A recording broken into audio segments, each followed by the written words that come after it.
வணக்கம் மாணவர்களே. நம்ம இப்போ 12ஆம் வகுப்பு கணித பாடத்தில் அணிகள் மற்றும் அணிக்கோவைகளின் பயன்பாடுகளை பயிற்சி 1.4ல் 5வது கணக்கு பார்க்குறோம். இது ஒரு வாக்கிய தொடரில் தான் அமைச்சிருக்கு. ஒரு குடும்பத்தில் உள்ள 3 நபர்கள் இரவு உணவு சாப்பிட ஒரு உணவகத்திற்கு சென்றனர். 2 தோசைகள், 3 இட்லிகள் மற்றும் 2 வடைகளின் விலை ரூபாய் 150.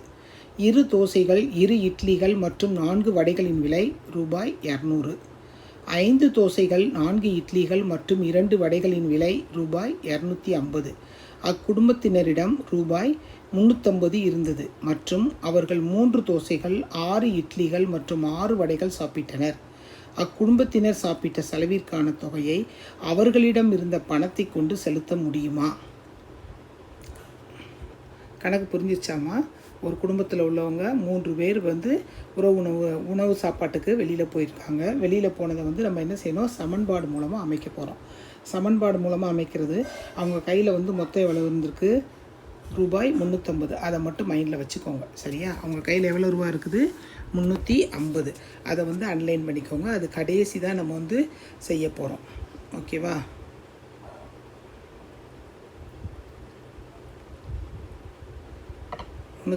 கடைசியில் தான் நம்ம செய்ய போகிறோம். இப்போ நம்ம என்னென்ன எடுத்துக்கிறோம்? ஃபஸ்ட்டு என்ன சொல்லியிருக்காங்க? தோசை. தோசையின் விலை எக்ஸு, இட்லியின் விலை ஒய்ஏ, வடையின் விலை இசட், ஓகேவா? தோசை விலை எக்ஸு. அடுத்து என்னது? இட்லி. இட்லி விலை ஒய்ஏ. அடுத்து என்ன கொடுத்துருக்காங்க? வடை. வடை விலை இசட் என்க. ஃபஸ்ட்டு இதை எழுதிக்கோங்க. இதெல்லாம் நம்ம 10th ஸ்டாண்டர்ட்லேயே படித்தது தான். இப்போ நம்ம சமன்பாடு அமைக்கிறோம். ஃபஸ்ட்டு என்ன கொடுத்துட்டாங்க? 2 தோசை, 3 இட்லி, அடுத்து 2 வடை. அதனோட விலை 150 ரூபா. 2 தோசை, 3 இட்லி, 2 வடை, 150 ரூபா. அடுத்து என்ன கொடுத்துருக்காங்க? 2 தோசை, 2 இட்லி, 4 வடை. இதனோட விலை 200 ரூபா. அடுத்து 5 தோசை, 4 இட்லி,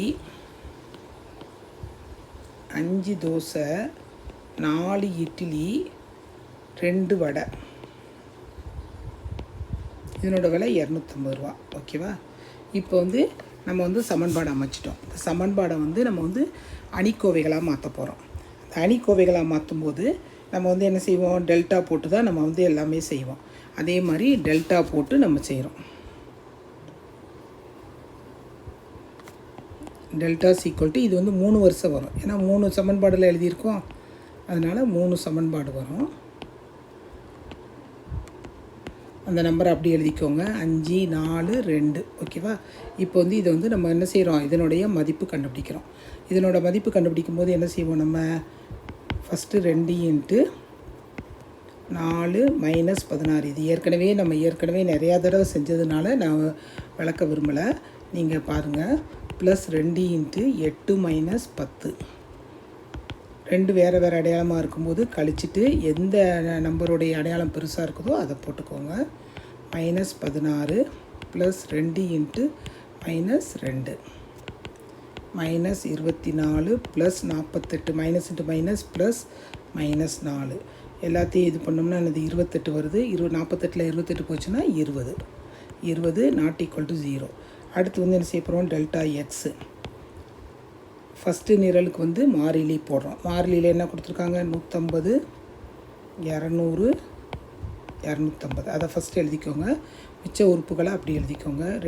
3, 2, 4, 2, 4, 2, ஓகேவா? சரி, இப்போ இதுக்கு மதிப்பு கண்டுபிடிப்போம். இதுக்கு மதிப்பு கண்டுபிடிக்கும் போது என்ன வரும் நம்மளுக்கு?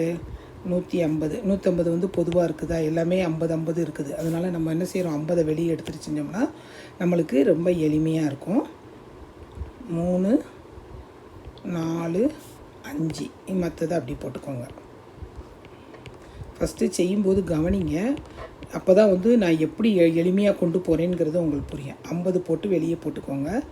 அடுத்து நம்ம எப்பயும் செய்கிற மாதிரி 3 × 4 -16 அடுத்து -3 இன்ட்டு 8 -20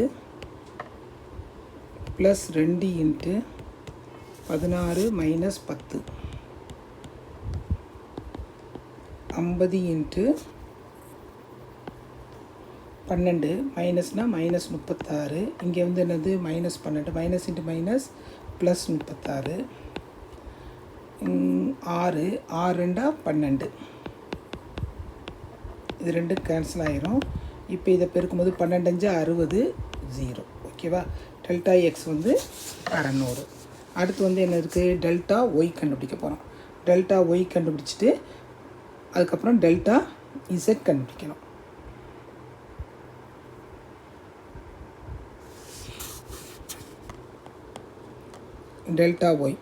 டெல்டா ஒய்க்கு வந்து என்ன செய்யணும், அந்த நிரல் வந்து ரெண்டாவது மாறியை வந்து ரெண்டாவது இதில் போகிறோம். 2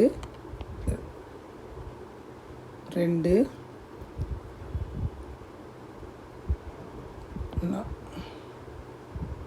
5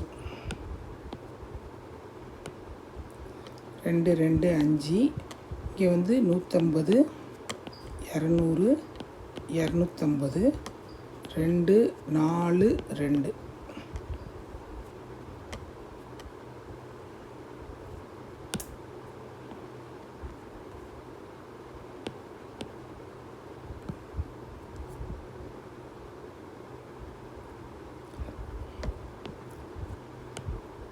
2 4 2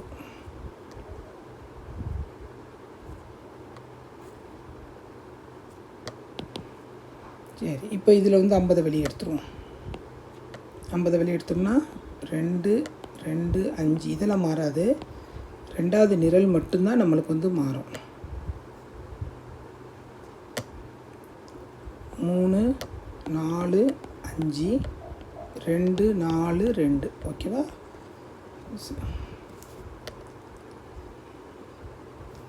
சரி, இப்போ வந்து நம்ம வந்து மதிப்பு கண்டுபிடிப்போம். 50 அப்படியே எழுதிக்குவோம்.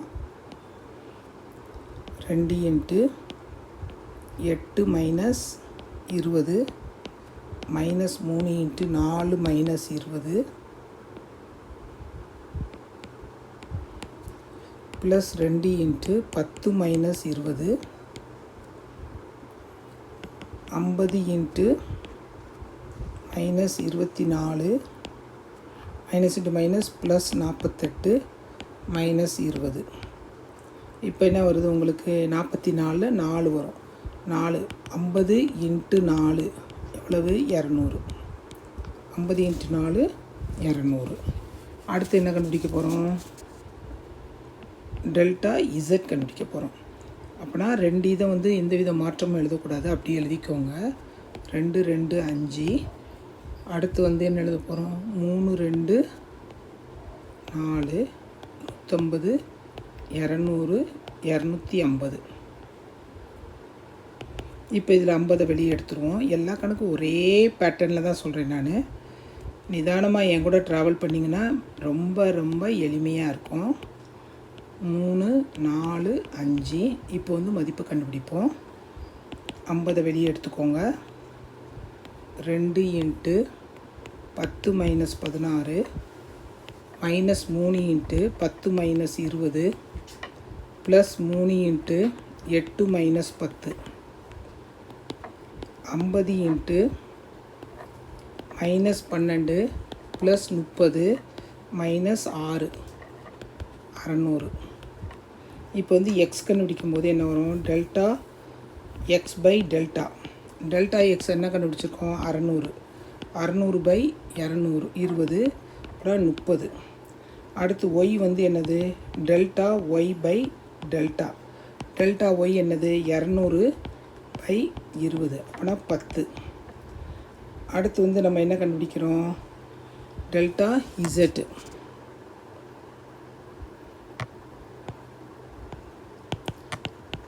Delta Z by delta 600 by